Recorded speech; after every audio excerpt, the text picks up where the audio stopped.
नमस्कार दोस्तों, बात करेंगे एक ऐसे स्टॉक की जो 0.96 रुपये पर ट्रेड कर रहा है और लास्ट ट्रेडिंग सेशन में 10% की तेज़ी देखने को मिली है। सारा कुछ जानेंगे इससे वीडियो में। रिक्वेस्ट है कि वीडियो अच्छी लगे लाइक करें और जेन्युइन इन्फॉर्मेशन चाहिए तो चैनल को अभी कभी सब्सक्राइब कर ले रेड बटन पर प्रेस करके, क्योंकि इस तरह के पेनी स्टॉक, क्वालिटी स्टॉक, हर तरह की इन्फॉर्मेशन आपको सबसे सबसे पहले यहीं मिलेगी। तो यहाँ पर देखिए कुछ फंडामेंटल्स के बारे में जानते हैं। मार्केट कैप है 48.5 करोड़ की, करंट प्राइस जैसा कि बताया 0.96, मतलब 1 रुपये से भी कम का स्टॉक है। तो ऑब्वियस सी बात है कि सारा कुछ आपको बेटर नहीं मिलेगा। यदि सारा कुछ बेटर ही रहता तो ये 1 रुपये नहीं 1,000 में भी नहीं मिलता। इसमें हमें अपॉर्चुनिटीज़ तलाशनी पड़ती है और कुछ हम देखते हैं कि हम इसमें इन्वेस्ट कर सकते हैं, क्या कुछ फैक्टर्स हमारे लायक हैं, हमारे काम के हैं, जो आगे चलकर अच्छे खासे रिटर्न जनरेट कर सकते हैं या नहीं। इस चीज़ पर हम डिस्कशन करेंगे। देखिए यहाँ पर हाई और लो की बात करें तो 6 रुपये 71 पैसे का हाई लगाया था और 65 पैसे का लो लगाया था। स्टॉक का PE 147 रहेगा ही। ROC ROE बहुत ज़्यादा यहाँ पर नहीं है, कम ही है। फेस वैल्यू 1 रुपये की है। प्रमोटर होल्डिंग भी कम है, 12% की प्रमोटर होल्डिंग है। कंपनी के ऊपर डेप्ट है 19.4 करोड़ की और 1 साल का रिटर्न है 28% की। कंपनी के सेल्स की यदि हम बात करें तो सितंबर 2019 में 59 लाख का सेल्स था, जो कि बढ़ा। बीच में 6.5 लाख की भी 6.5 करोड़ की भी सेल्स हमें देखने को मिली। उसके बाद सितंबर 2021 में देखिए 22.5 करोड़ का भी जो सेल्स देखने को मिला है। उसके बाद 4.5 करोड़ के आसपास और लेटेस्ट में 92 लैक्स का यहाँ पर सेल्स हैं। तो सेल्स में वेरिएशन हमें देखने को मिल रहे हैं। ऑपरेटिंग प्रॉफिट की बात करेंगे तो 51 लाख का ऑपरेटिंग प्रॉफिट सितंबर 2019 में था, जो कि बढ़ा तो नहीं है। यहाँ पर आप देख सकते हैं 16 लाख का भी लेटेस्ट में हमें प्रॉफिट नज़र आ रहा है। नेट प्रॉफिट की भी बात करेंगे तो केवल 9 लाख का नेट प्रॉफिट कंपनी ने दर्ज किया है। सेल्स की बात करें ईयरली पैटर्न में तो 2011 में देखिए केवल और केवल 7 लाख का सेल्स था, जो कि यहाँ पर आप देख सकते हैं कि मार्च 2022 का जो डाटा है वह 32 करोड़ तक सेल्स पहुँच गए हैं। तो ये चीज़ यहाँ पर हमें अच्छी दिखी, पॉजिटिव बात दिखी कि जो सेल्स है वो बढ़ते हुए नज़र आ रहे हैं।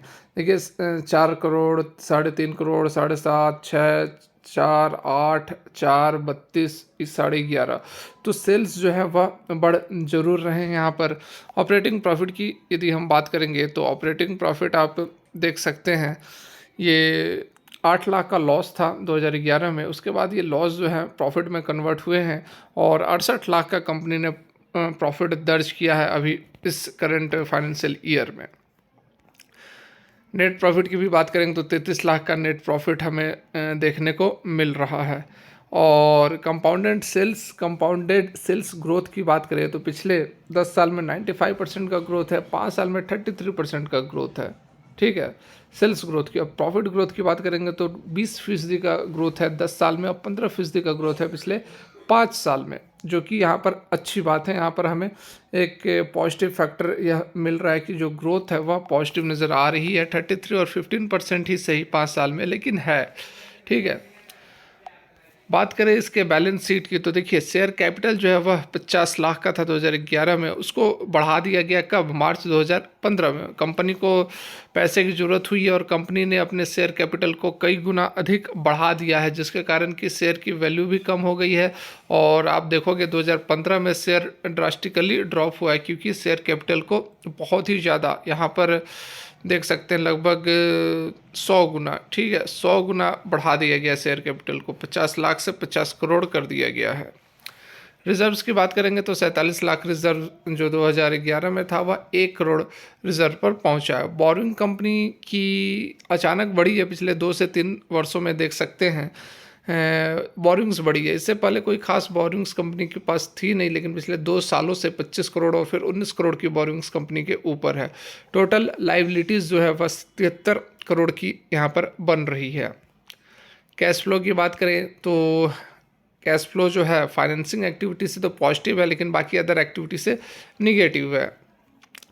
शेयर होल्डिंग पैटर्न में पब्लिक के पास 87.98% की होल्डिंग्स है। तो यहाँ पर आप देख सकते हैं कि जो पब्लिक है पूरा का पूरा शेयर दबाकर बैठा हुआ है। लगभग यहाँ पर 88% का जो शेयर्स हैं वह पब्लिक के पास है, हमारे आपके पास है, और बाकी 12% केवल जो है प्रमोटर लिए हुए हैं। वो दिसंबर 2019 से कांस्टेंट यहाँ पर बना हुआ है। तो देखिए कंपनी कौन सी है, जैसे कि आपको बताया एनबीएफसी कंपनी है, बजाज फाइनेंस का छोटा भाई। अभी तो नहीं है लेकिन आगे बन सकता है, पॉसिबिलिटी नज़र आ रही है। क्यों? क्योंकि यहाँ पर देखिए कुछ फैक्टर्स हैं जो कि पॉजिटिव नज़र आ रहे हैं। जैसे जो कंपाउंडेड सेल्स ग्रोथ है वह 10 साल का या फिर आप 5 साल का बात करो तो वह हमें यहाँ पर अच्छा नज़र आ रहा है। ये वाली जो डाटा है ये देखिए कंपाउंडेड सेल्स ग्रोथ ठीक है 10-5 सालों में, और प्रॉफिट का भी ग्रोथ यहाँ पर हमें ठीक नज़र आ रहा है। इसके साथ में प्रॉफिट जो है ईयरली पैटर्न पर वो पिछले 2 सालों से ठीक ठाक यहाँ पर इंक्रीमेंट होता हुआ नज़र आ रहा है as compare to earlier years.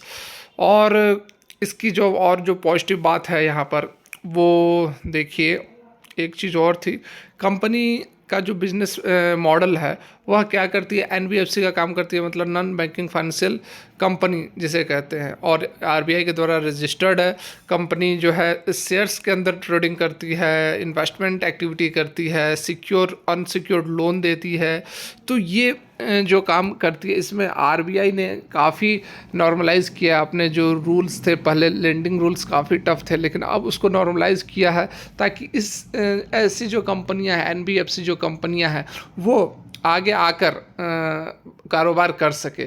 तो आरबीआई के गाइडलाइंस के अंदर और आरबीआई के रूल्स एंड रेगुलेशन के अंदर अब कुछ ना कुछ सहूलियत हो रही है इस तरह की कंपनियों को अपना व्यवसाय करने के लिए।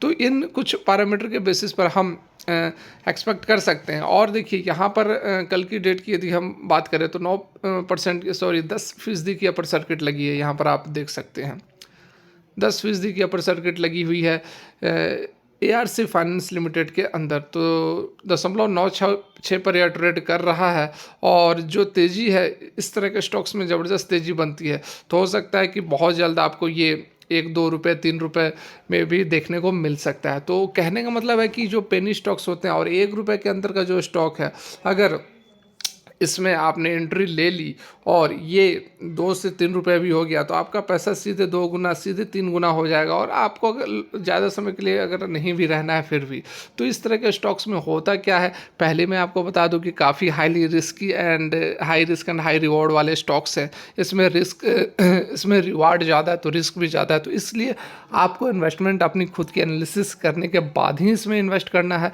बहुत अपना हार्ड अर्न्ड मनी नहीं लगाना है, उतना ही लगाएं जितना डूब भी जाए तो आपको कोई फ़र्क ना पड़े, क्योंकि रिस्क एसोसिएटेड है। डेफिनेटली यहाँ पर आपको 1 रुपये से नीचे का स्टॉक में हर चीज़ अच्छी नहीं मिलने वाली, ये मैं आपको शुरू में ही बता दिया। और मैं ये आपको इसलिए रेकमेंड भी नहीं कर रहा हूँ। क्यों नहीं कर रहा हूँ और किस लिए, मतलब रेकमेंड नहीं कर रहा हूँ, कहने का मतलब है कि हार्ड अर्न्ड मनी के लिए रेकमेंड नहीं कर रहा हूँ।